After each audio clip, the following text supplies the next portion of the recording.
Fatih.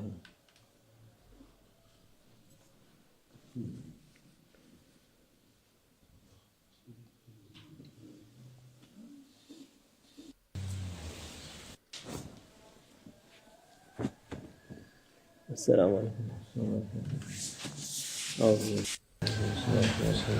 والسلام على محمد سيدنا الرحيم. مدد يا رسول مدد يا سادات أصحاب رسول مدد يا مشايخنا دستور مولانا شاء فاز حسن شيخ محمد الرحمن مدد طريقتنا الصحبة والخير في الجميع ما شاء الله كان وما لم يكن. Allah Azze ve Celle'nin iradesi istediği şey oluyor. Everything happens by the will of Allah Almighty, and what He Almighty Allah wills, what He Almighty Allah decrees, happens. İstemediği şey olmaz. And there is nothing that occurs that is outside of Allah Almighty's will. İman eden insanların akıllarına koyması lazım şeyler. And this is a reality that those who believe must be aware of, that everything happens through the will of Allah Almighty.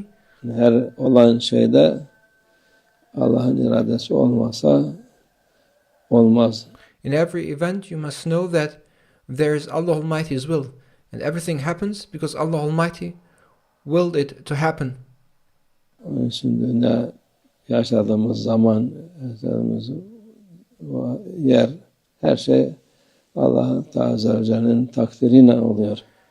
The place where we live, everything happens through the will of Allah Almighty, and it is by Allah Almighty's decree that things happen the way they happen.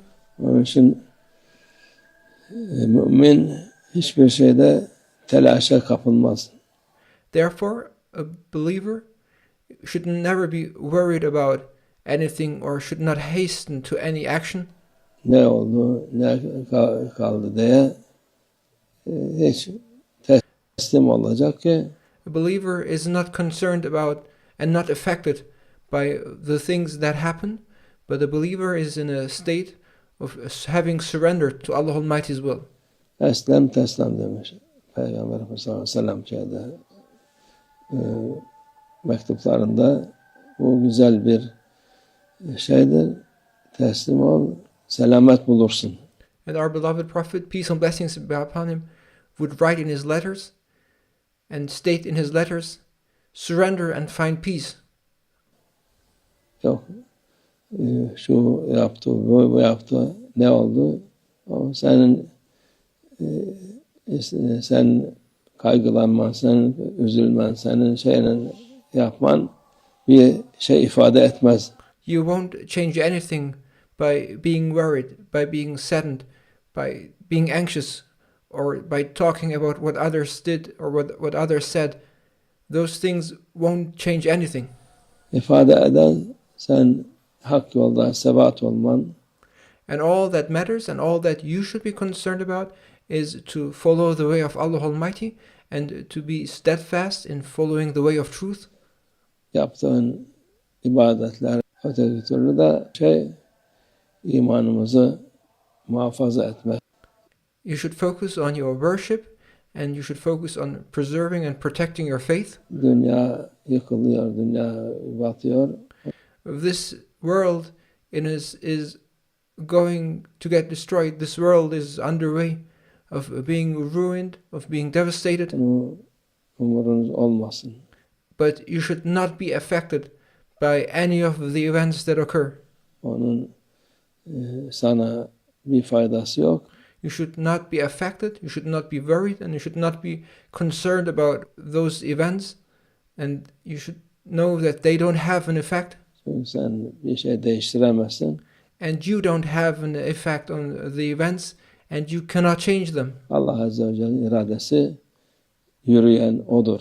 Because there is Allah Almighty's will, and everything happens according to Allah Almighty's will, and it is Allah Almighty's will that is in effect. Onu kabul edeceksin. You must accept this truth. Rahat edeceksin. Başka türlü yok panik atak oldum, yok bilmem ne oldum, şu oldum oldu. You must accept this truth that everything happens through the will of Allah Almighty, and then you must surrender and be patient and not be worried about anything. Should not be anxious or concerned about things, and you should not give yourself up to suffer from panic attacks or any kinds of states of anxiety. Sen kendi haline bak, işlerine devam et. Just focus on yourself. Don't let yourself be influenced by what happens around you. Just focus on yourself and on your responsibilities. Allah'a tevekkül et. And simply trust in Allah Almighty. Allah muhafaza etsin hepimizi. May Allah Almighty protect us all. Allah iman kuvvet versin hepimize. May Allah Almighty strengthen our faith. Bu iman kuvveti olduktan sonra hiçbir şey umuru olmaz insan. And may Allah Almighty give us the power of faith. Because if you have faith, then nothing will affect you. ومن الله التوفيق. الفاتح.